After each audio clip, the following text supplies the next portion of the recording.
हरि ओम तत्सत्। श्रीमते रामचंद्राय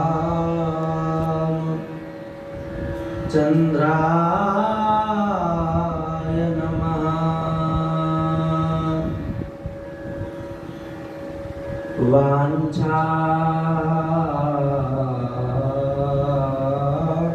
वाञ्छाकल्पतरुभ्यश्च कृपा सिन्धुभ्य एव च पतितानां पावनेभ्यो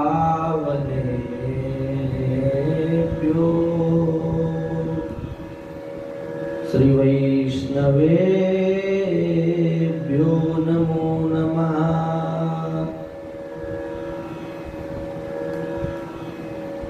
राधा करावचित पल्लव वल्लरी के राधा पदांक विलसन मधुर स्थली के श्री राधा यशोमुखर मत्त खगावली के श्री राधा बिहार विपिने रमतां मनो में श्री राधा विहार विपिने रमतां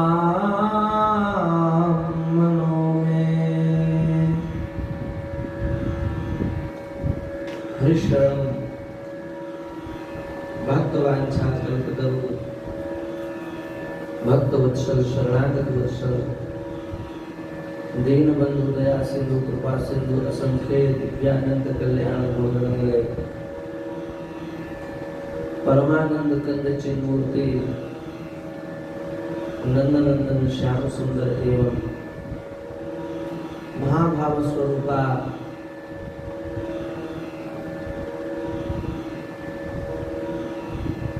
श्री वृषभानुनंदिनी श्री राधा रानी की महती कृपा करुणा से हम सभी लोग मानव जीवन का सर्वोत्कृष्ट फल सत्संग लाभ प्राप्त कर रहे हैं। यह श्री ठाकुर जी की हम सबके ऊपर विशेष कृपा करुणा है। भक्ति महारानी के श्रृंगार का रसमय वर्णन चल रहा है और श्री प्रियादास जी की वाणी का आश्रय लेकर के यथामति यथा समय हम लोग चर्चा कर रहे हैं। कल के चरित्र में यह बताया गया कि श्रृंगार का सर्वप्रथम जो कार्य होता है वह कार्य स्नान से प्रारंभ होता है और स्नान करने से पहले भी उबटन लगाया जाता है। उबटन लगाने का भी मूल कारण है मन को समाप्त करने के लिए उबटन लगाया जाता है। मल क्या है? अहंकार ही मल है। उबटन क्या है? भगवान की कथा श्रवण ही उबटन है। भगवत कथा श्रवण करने से हमारे चित्त में जो अहंकार है उस अहंकार का नाश हो जाएगा। श्रद्धा फूलेल और उबटनो श्रवण कथा मैल अभिमान अंग अंगनी छुड़ाइए श्रद्धाई फूले।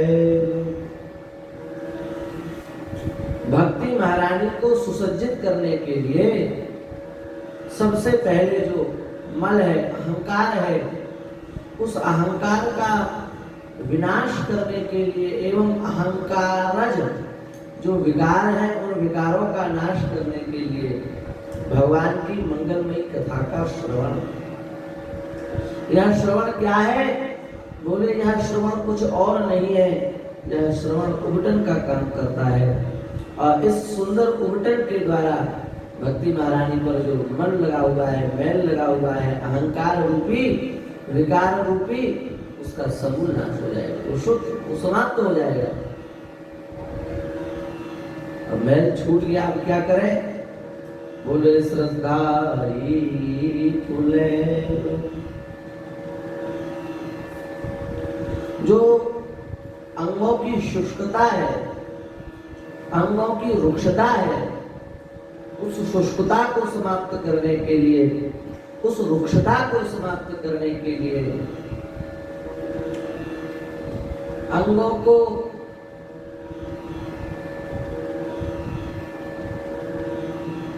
चिकना बनाने के लिए, सरस बनाने के लिए फुलेल लगाया जाता है।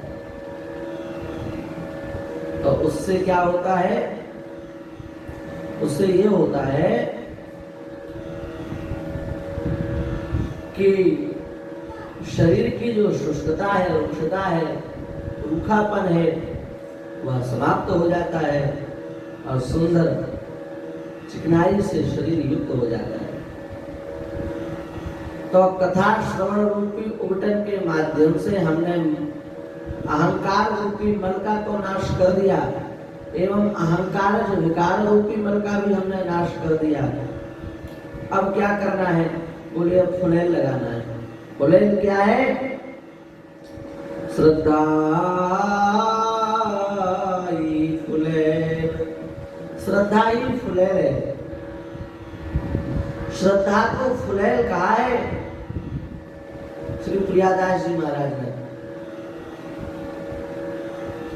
श्रद्धा किसे कहते हैं?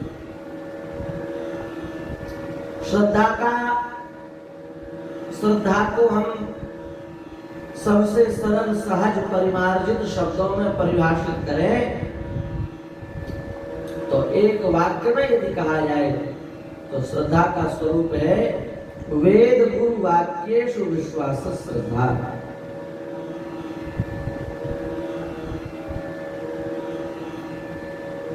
त्रिकांड वेद और त्रिकांड वेद से ही शुद्धांतकरण युक्त जो गुरु हैं, वो इन दोनों की वाणी में विश्वास, इसी का नाम है श्रद्धा। न केवल वेद वाक्य विश्वास श्रद्धा, क्योंकि लोके व्यवाया मध्य सेवा श्रीमद् भागवत में प्रतिपादित किया गया है। अनेक प्रकार के ऐसे भी कुछ उदाहरण मिल जाएंगे मध्यमांस आदि के, उससे हमारी बुद्धि बिगड़ सकती है।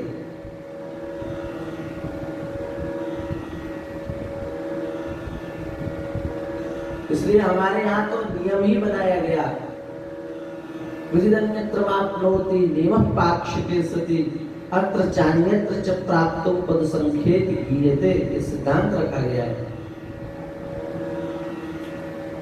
इसलिए न केवल वेद वाक्येषु विश्वास श्रद्धा और न केवल गुरु वाक्येषु विश्वास श्रद्धा। कलयुग है, पता नहीं कौन व्यक्ति आपकी श्रद्धा का किस प्रकार से लाभ ले रहा हो, कुछ नहीं कहा जा सकता। इसलिए वेद वाक्येषु विश्वास, गुरु वाक्येषु विश्वास श्रद्धा नहीं है। वेद मूलक गुरु वाक्य यदि हो तो उसमें विश्वास श्रद्धा का स्वरूप है।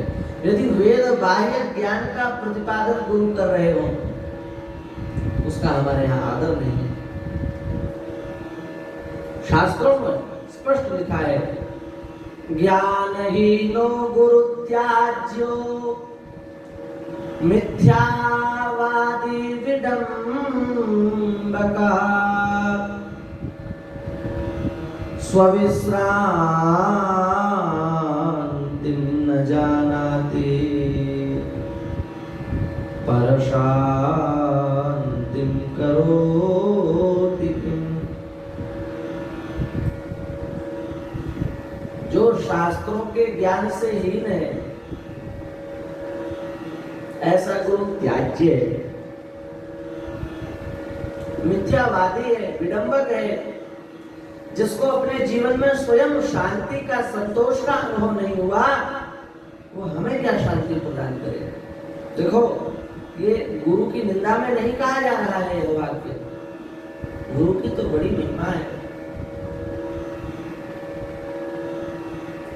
पर ये विडंबना जो है, जो वंचक है, जो धूर्त है, ठग है, उनके लिए यह बात कही जा रही है। और यह बात भी सत्य है। क्या गोस्वामी जी की गुरु तत्व पर श्रद्धा नहीं थी? अगाध अटूट श्रद्धा, और उसके बाद भी क्या कह रहे हैं? वंचक भगत कहाय राव के, किंकर कंचन कोह काम के। तो क्या संतों की निंदा कर रहे हैं?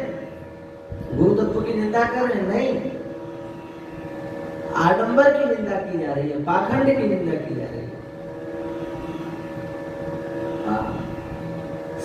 पवित्र श्री हरिदास परंपरा में श्री भगवत रसिक जी महाराज हुए हैं, उनकी वाणी पढ़े। क्या उनकी गुरु तत्व में, संत तत्व में श्रद्धा नहीं थी? भक्त तत्व में श्रद्धा नहीं थी? अपार, अगाध, अटूट, असीम, अनंत श्रद्धा श्री भगवत रसिक जी महाराज के गुरु तत्व में, संत तत्व में, भक्त तत्व में है। नहीं होती तो फिर भक्त नामावली क्यों लिखते? हम सो इन साधुन सो पंगति, जिनको नाम लेत दुख छूटत, नित लूटत तिन संगति। हम सो इन साधुन सो पंगति।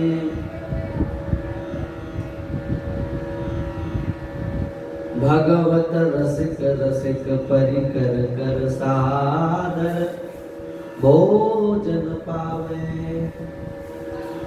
ऊंचो कुल आचार अनार, देखी ध्यान नहीं लावे। हम सो इन साधुन सो पंगति। पूरा पद कहने का समय नहीं है, केवल आपको संकेत मात्र किया है। वो तत्व निष्ठा की कमी है, कहीं से लेकर के कहीं तक कमी नहीं है। और भगवत रसिक जी क्या कह रहे हैं? वेशधारी हरि के उरसाले, नाचे गावे चित्र बनावे, करे काव्य चटकीली, साच बिना हरि हाथ न आवे। सब रहनी है ढीली वेशधारी,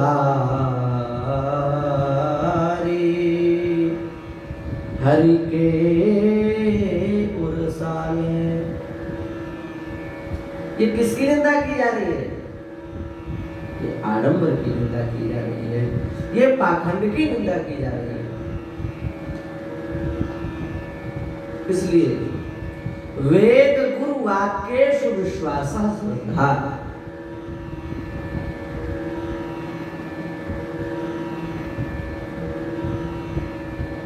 वेद वाक्येषु विश्वास श्रद्धा, वेद की वाणी पर जिसकी अगाध श्रद्धा होगी निश्चित उसको लाभ होगा। उसी प्रकार से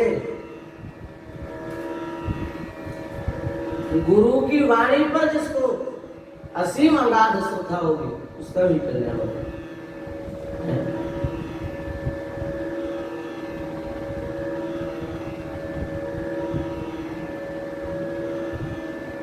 भक्तमान उठा करके आप देखें कितने ऐसे भक्त चरित्र हैं गुरु जी की वाणी का आश्रय लेने से काम बन गया।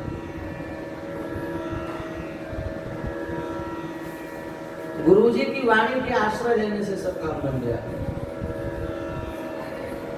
अब विचार करें,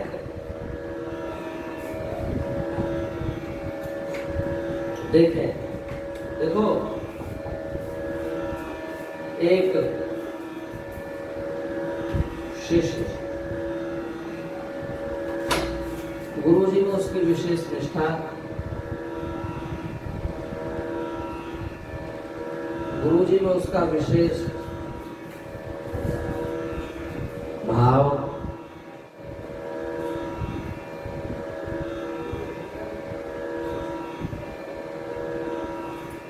गुरु जी तीर्थ यात्रा के लिए कुछ समय बाहर जाने का विचार उन्होंने बनाया।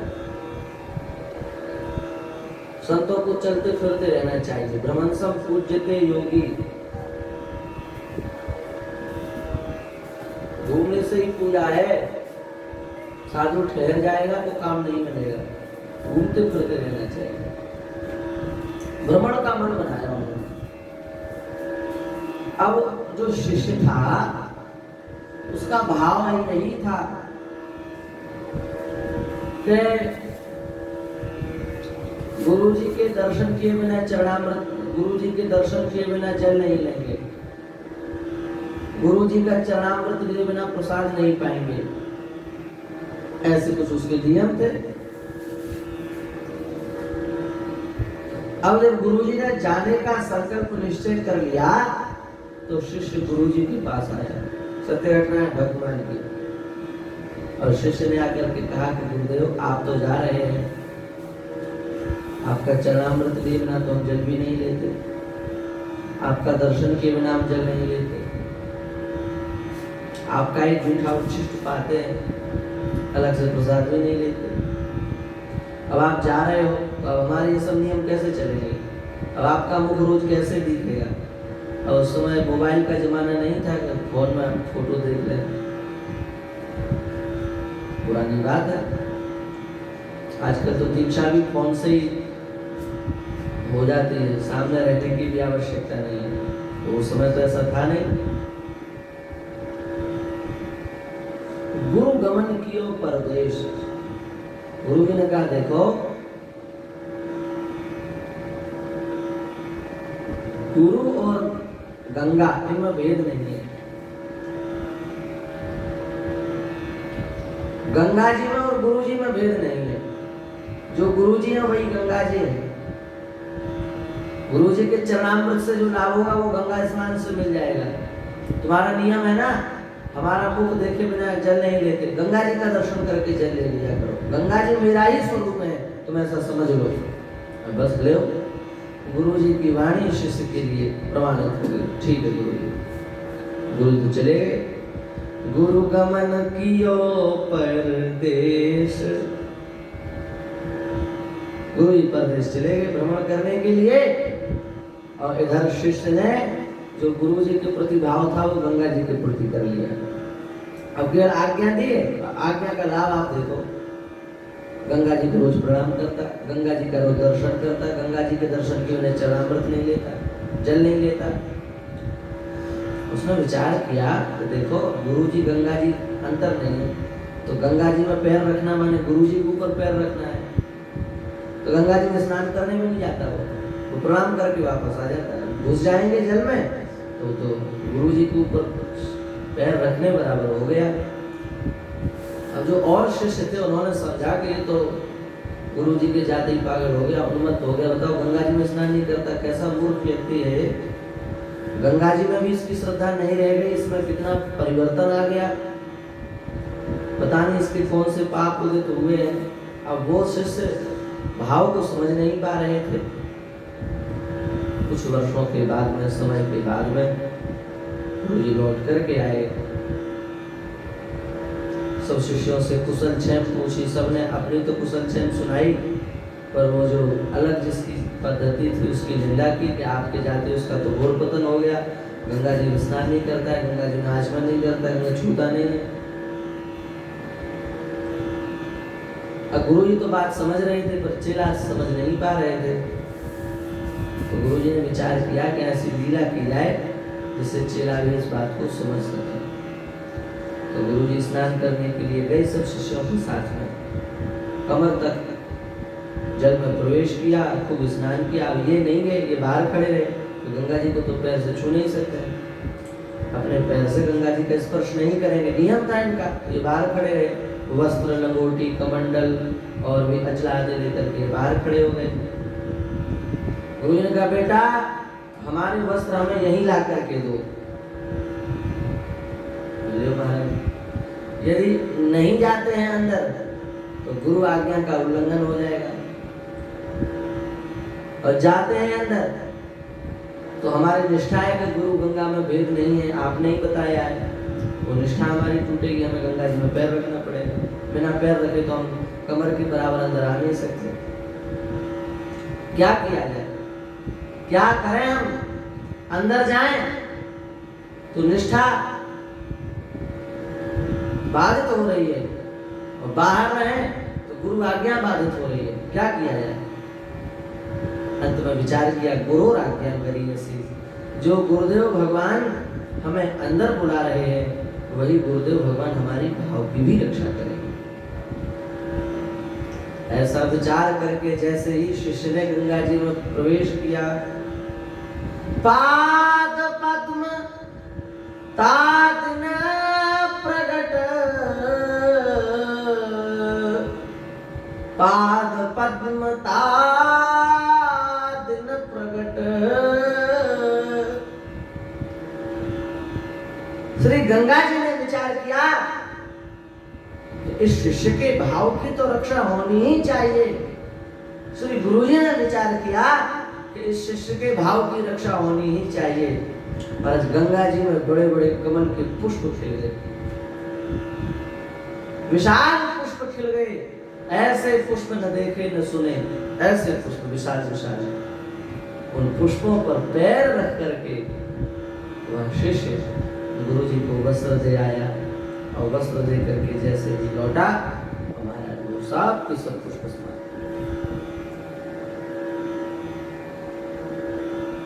तब जाकर के शिष्यों को पता चला ये विशेष निष्ठा, ये महाराज गुरु वाक्य सुविश्वास था। गुरु की वाणी में विश्वास होगा तो ऐसा चमत्कार आपके जीवन में होगा। ये श्रद्धा की महिमा है। इसलिए वेद के वाक्यों पर भी विश्वास और गुरु के वाक्यों पर भी विश्वास, यही सच्ची श्रद्धा का स्वरूप है।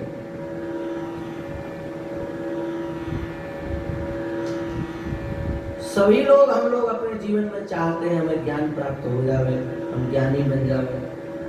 कौन नहीं चाहता कि हम ज्ञानी न बने, मूर्ख ही बने रहे? ऐसा कोई नहीं चाहता, सब ज्ञान चाहते। पर ज्ञान प्राप्त किसको होता है? श्रद्धावान लभते ज्ञानम। जब तक हमारे अंतःकरण में श्रद्धा नहीं होगी तब तक हमें ज्ञान प्राप्त हो ही नहीं सकता।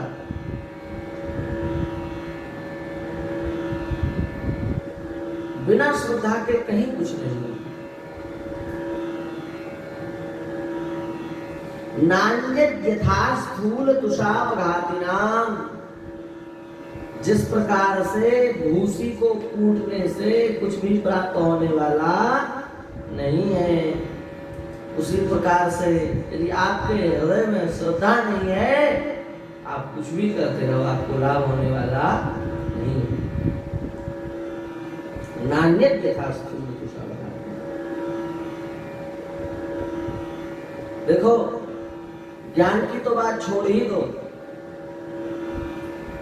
भगवान की प्राण से भी अधिक जो भगवान को प्रिय है, तो हम तो भक्ति प्रियातस्य सततम प्राण को अधिका, ऐसी जो भक्ति महारानी है, उनकी भी प्राप्ति बिना श्रद्धा के नहीं हो सकती। भक्ति की प्राप्ति भी यदि चाहते हो तो श्रद्धा।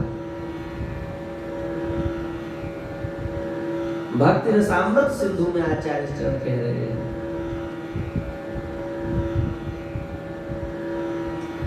आदौ श्रद्धा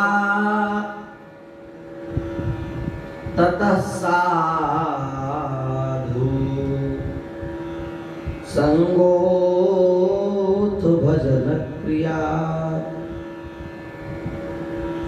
ततो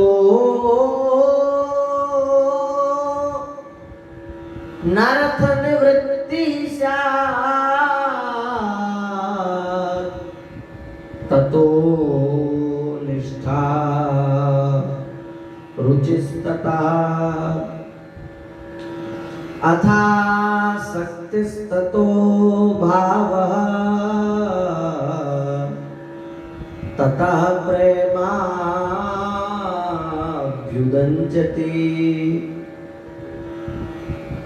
साधकानां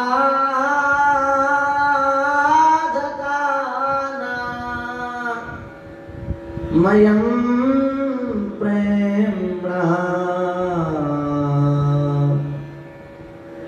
प्रादुर्भावे भवेत् क्रमः। प्रेम की प्राप्ति कैसे होगी? बोले आदौ श्रद्धा, सबसे पहले आपके हृदय में श्रद्धा होनी चाहिए। श्रद्धा से क्या होगा?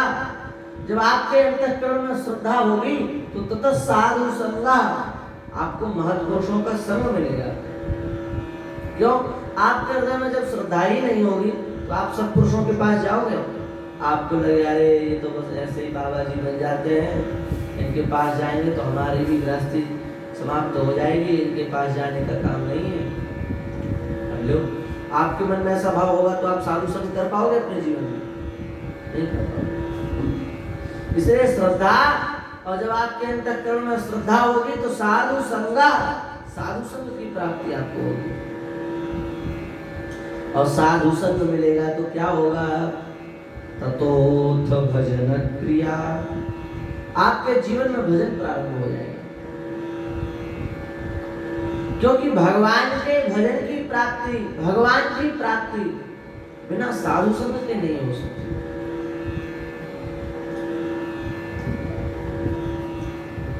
नैषामतिस्तावदुरुक्रमाङ्घ्रिं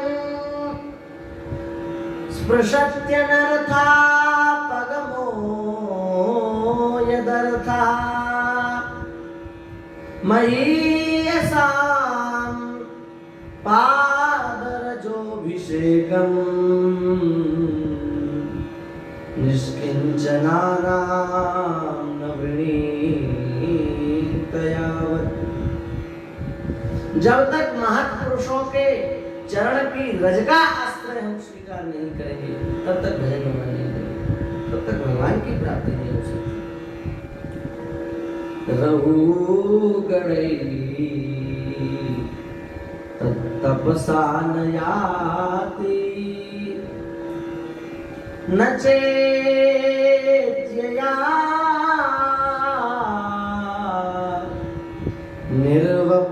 निर्वपणाद् गृहात्वा न छन्दसा नैव जलाग्निसूर्यैर्विना महत्पाद रजोभिषेक। भगवत तत्व का मोक्षानुभव तब तक नहीं हो सकता जब तक महापुरुषों की चरण रज का हम आश्रय नहीं लेंगे। इसलिए साधु संग होगा तो हमारा भजन अपने आप बढ़ जाएगा। और साधु संग का फल ही है भजन की प्राप्ति। इतने भी पंडित बन जाओ, भजन नहीं यदि जीवन में बन रहा है तो सब बेकार है। दादू दयाल जी की वाणी, पंडित राम मिले सोई कीजे।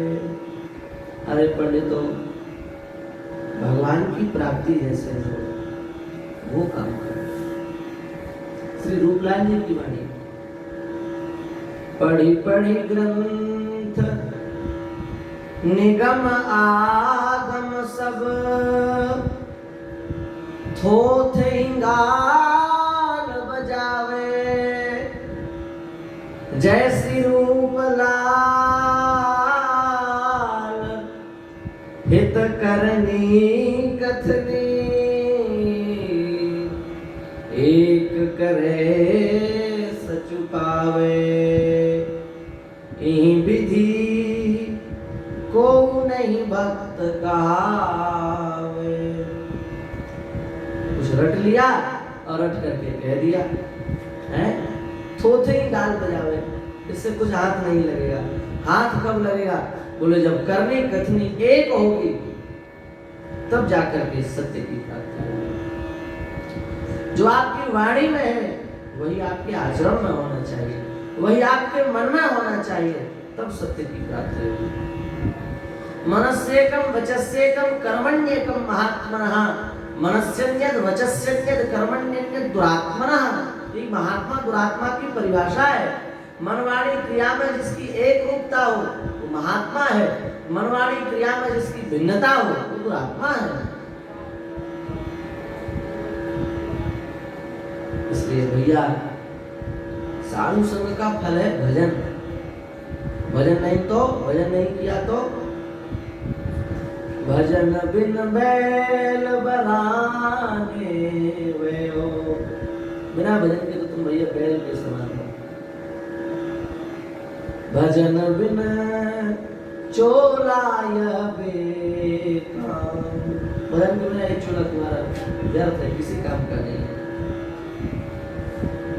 भजन बिन सब रहनी है ढीली। भजन नहीं हो रहा तो आप जो कुछ कर रहे हो सब ढीला ढाला काम है, उससे कुछ हाथ नहीं लगेगा। संपूर्ण पद नहीं गा रहे, समय नहीं है, बड़े दिव्य पद है। इसलिए भगवान का नाम प्रतिष्ठित हो जावे, यही फल है साधु संग का। नाम प्रतिष्ठित नहीं हुआ तो बोले राम नाम नहीं हृदय धरा। यदि भगवान का नाम तुमने अपने हृदय में धारण नहीं किया तो क्या होगा? जैसा पशुआ वैसा नरा। तो पशु और तुम में कोई अंतर नहीं है, एक जैसे।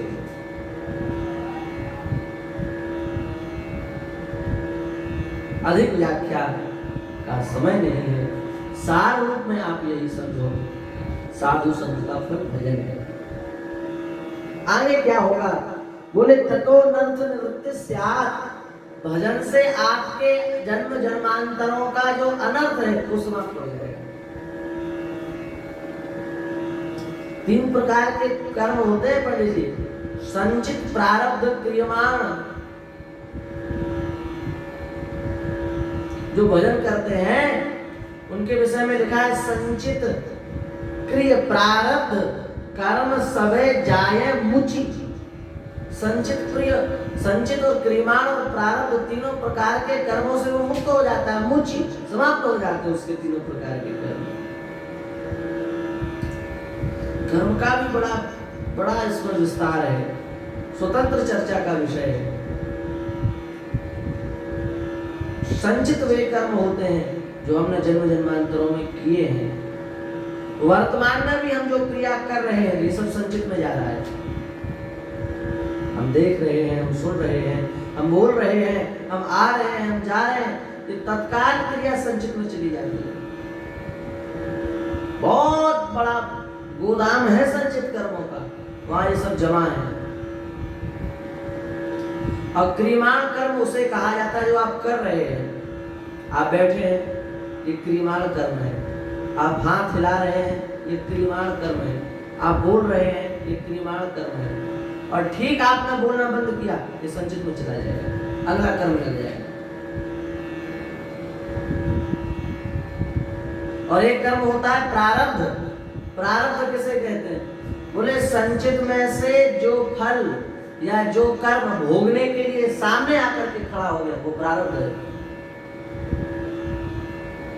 आप सीधा समझ लो, ये द्वार है, ये कपाट, ये गेट है, इसके बाहर आप खड़े हैं।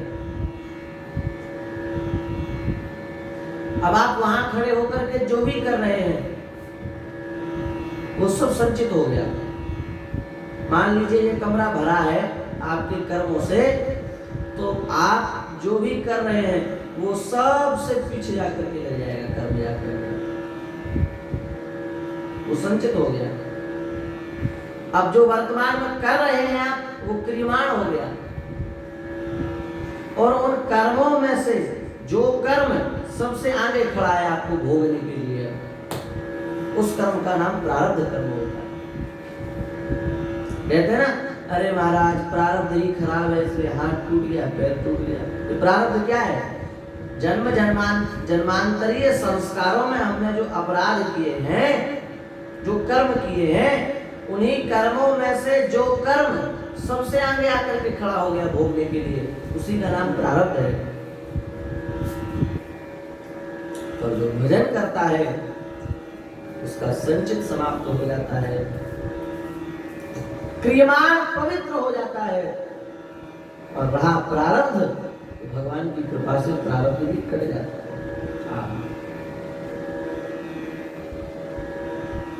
भगवान की ऐसी कृपा होती है कि प्रारब्ध को भोगने में भी कष्ट का अनुभव नहीं होता है। प्रारब्ध सबको भोगना पड़ता है। अवश्यमेव भोक्तव्यम कृतं कर्म शुभाशुभम।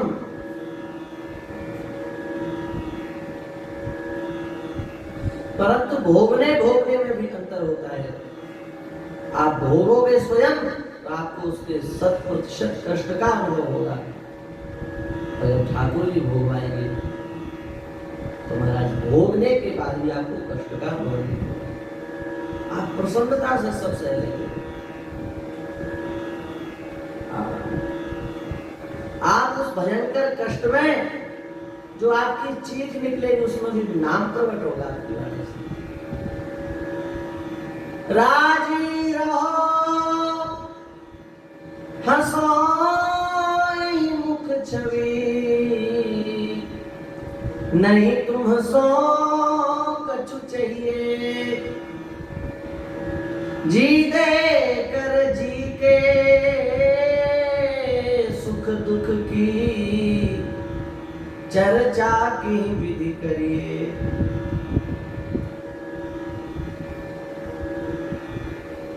हित भोरी मुख कमल माधुरी,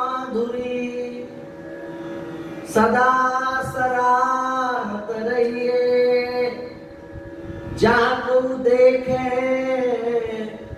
सुने न जाने, कहाँ कहूँ बैठी रहिए। ये साधु जी, यही है अनर्थ। अनर्थ निवृत्ति केवल और केवल भजन से हो सकती है। अन्यथा अपने जन्मांतरीय जो कर्म है उनको हमें भोगना पड़ेगा। संचित पता नहीं, संचित भोगने में हमें कितने जन्म व्यतीत हो जाए कोई पता नहीं है। भगवत शरणागति स्वीकार करने से हमारा संचित भी समाप्त हो जाएगा। संचित को जला दिया जाएगा महाराज, संचित में कुछ नहीं बचेगा। और अब है क्रियमाण, तो जो आप करेंगे वो भजन के बल से। अब आपसे जो भी होगा वो भागवतिक क्रिया होगी, वो कोई साधारण क्रिया नहीं होगी, इसलिए आपका क्रियमाण पवित्र हो जाएगा। यही स्वरूप है भजन का। भजन करने के बाद भी अनर्थ निवृत्ति नहीं हो रही है तो कहीं ना कहीं हम भजन ही नहीं कर रहे हैं, अनर्थ निवृत्ति हो जाएगी। और जब अनर्थ निवृत्ति हो जाएगी ततो निष्ठा रुचिस्तता, फिर निष्ठा हमारे अंदर चल जाएगी। निष्ठा उत्पन्न होने के बाद रुचि उत्पन्न हो जाएगी, और जब रुचि उत्पन्न हो जाएगी तो आसक्ति उत्पन्न हो जाएगी। अभी हमारी आसक्ति शरीर में है, संसार में है, इस भौतिक जगत में है।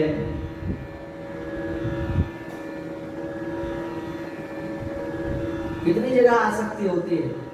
आसक्ति के तो अनेक स्थान हैं, कहीं भी हो सकती है, पर मुख्य 10 स्थान है जहां आसक्ति होती है। इन 10 स्थानों पर हमारी विशेष आसक्ति होती है। ये 10 स्थान कौन से हैं? श्री गोस्वामी जी महाराज की वाणी। जननी जनक बंधु सुत तारा, तन धन भवन सुहृद परिवारा, सबते ममता ताग बटोरी, सबते ममता ताग बटोरी, मम पद मनहु बांधि बरडोरी। इससे क्या होगा? अस सज्जन मम उर्बस कैसे, लोभी हृदय बसत धन जैसे। क्या कहे महाराज, अद्भुत सुख है। माता में आसक्ति, पिता में आसक्ति,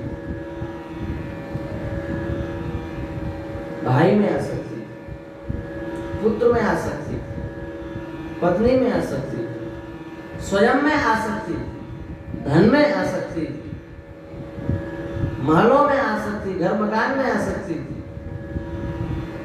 सुहृदों से आसक्ति और परिवार से आसक्ति। ये 10 आसक्ति के मुख्य स्थान है। आप कहेंगे माता पिता से आसक्ति करना क्या बुरी बात है महाराज? आसक्ति कहीं भी हो ठीक नहीं है। भगवान ने शरीर दिया है कर्म करने के लिए, खूब सेवा करो माता की पिता की, आसक्ति की आवश्यकता नहीं।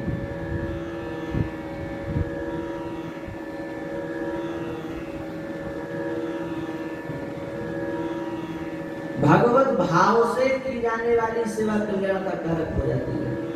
सबकी भगवत भाव से सेवा करो, कहीं कोई विरोध नहीं है।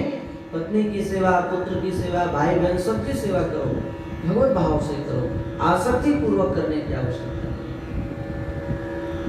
आसक्ति ही बंधन का कारण है, ये बात पक्की है। इसलिए शरीर संसार के प्रति जो आसक्ति है, जब हम भजन करेंगे हमारे अनर्थ की निवृत्ति होगी, हमारे जीवन में निष्ठा उत्पन्न होगी, रुचि उत्पन्न होगी। उससे लाभ ये होगा कि फिर हमारी आसक्ति भगवान के चरण कमलों में हो जाएगी, भगवान के भक्तों में हो जाएगी। और वस्तुतः भगवान के चरणों में आसक्ति हो जाना यही मोक्ष का द्वार है। मार्कंडेय पुराण में मदालसा अपने पुत्रों को कह रही है, अपने अलर्क को, चतुर्थ पुत्र अलर्क को समझाते हुए मदालसा जी कह रही हैं, संग सर्वात्मना त्याज्य सचेत त्यक्तुं न शक्यते, ससद्भिः सह कर्तव्यः सतां संगो हि भेषजम्।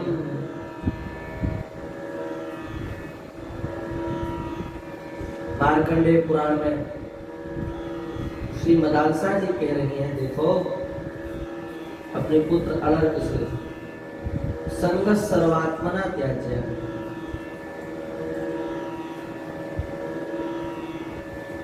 अरे पुत्र, संग का सभी प्रकार से त्याग कर देना चाहिए। संग क्या है? बोले संग आसक्ति है। आसक्ति का नाम ही संग है। इसका सभी प्रकार से त्याग कर देना चाहिए। सभी प्रकार माने हमने 10 स्थान बताए आसक्ति के, इन 10 स्थानों से इसका उन्मूलन कर देना चाहिए। मान लो जन्म जन्मांतरों से आसक्ति का ऐसा अभ्यास हो गया है कि अब आसक्ति छूटती नहीं है। शरीर तो बदलते रहते हैं, शरीर तो छूट जाते हैं, पर हर प्रत्येक शरीर में आसक्ति तो वही है। जिस प्रकार से मनुष्य शरीर में हम अपने माता पिता से जैसा स्नेह करते हैं, अपने भाई बहनों से जैसा स्नेह करते हैं, वैसा ही स्नेह एक तुच्छ योनि में पड़ा हुआ जीव ही करता है। इसलिए आसक्ति योनि के अनुसार बदलती नहीं है, भिन्न भिन्न नहीं होती। आसक्ति समय जैसी होती है। माता जी, जन्म जन्मांतरों से ऐसा अभ्यास हो गया कि अब आसक्ति छूटती नहीं है, तो क्या करना चाहिए? मदाल शाह जी कह रहे सचेत त्यक्तुम न शक्यते। यदि किसी भी प्रकार से वह आसक्ति समाप्त नहीं हो रही है तो ससद्भिस्सह कर्तव्य, वह आसक्ति महत्पुरुषों के चरणों में जोड़ देनी चाहिए। क्यों? क्या लाभ होगा महत्पुरुषों के चरणों में आसक्ति करने से? बोले सताम संगो ही भेषजम, सत्पुरुषों के प्रति की गई आसक्ति ही इस संसार रूपी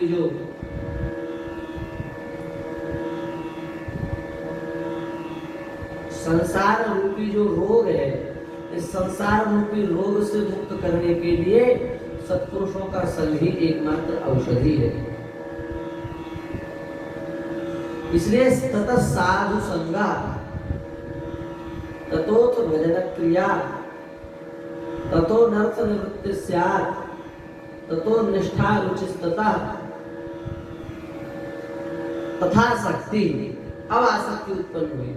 हमने बताया कि आसक्ति थी तो पहले से ही, पर उसका जो मुख दूसरी ओर था, उधर से मोड़ करके उसका मुख हमने संतों के चरणों में जोड़ा। तब क्या होगा? बोले जब भगवान के चरणों में आसक्ति जोड़ोगे, सत्पुरुषों के चरणों में आसक्ति जोड़ोगे, तो भाव उत्पन्न हो जाएगा। भाव की भी बड़ी चर्चा है। 3 प्रकार का भाव होता है। एक भाव होता है, एक अनुभाव होता है, एक विभाव होता है। भाव में भी उद्दीपन होता है, विभाव भी अनेक प्रकार का होता है, अनुभाव भी अनेक प्रकार का होता है। भाव में 2 भेद होते हैं, विभाव में 8 भेद होते हैं, अनुभाव में 33 भेद हो जाते हैं। अष्टसात्विक भाव जो है विभाव की कोटि में जाते हैं। तो ये तीनों प्रकार के भाव धीरे धीरे हृदय में उत्पन्न हो जाते हैं। अब इनकी चर्चा का अधिक समय नहीं है, इसलिए ततो भावस ततः प्रेमाभ्युदंचति। भाव की जब ऊंची स्थिति प्राप्त हो जाएगी तो जीवन में प्रेम का उदय हो जाएगा। जो पंचम पुरुषार्थ है, पुरुषार्थ चतुष्ट है तो सब जानते हैं, धर्म अर्थ काम मोक्ष। पर मोक्ष को भी विलज्जित कर देने वाला जो पंचम पुरुषार्थ है, वह पंचम पुरुषार्थ प्रेम है। उस प्रेम की प्राप्ति तब होगी जब भाव हमारे जीवन में उदित हो जाएगा।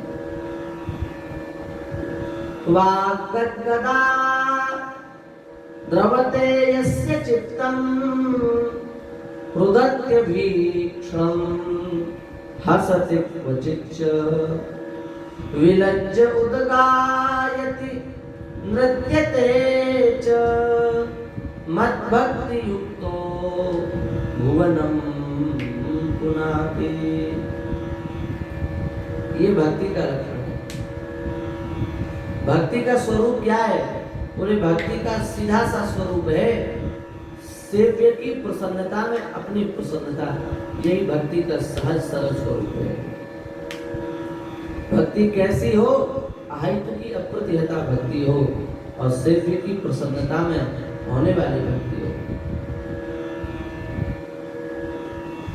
स्वयं की प्रसन्नता का जब विचार होता है तो भक्ति बाध्यता हो जाती है।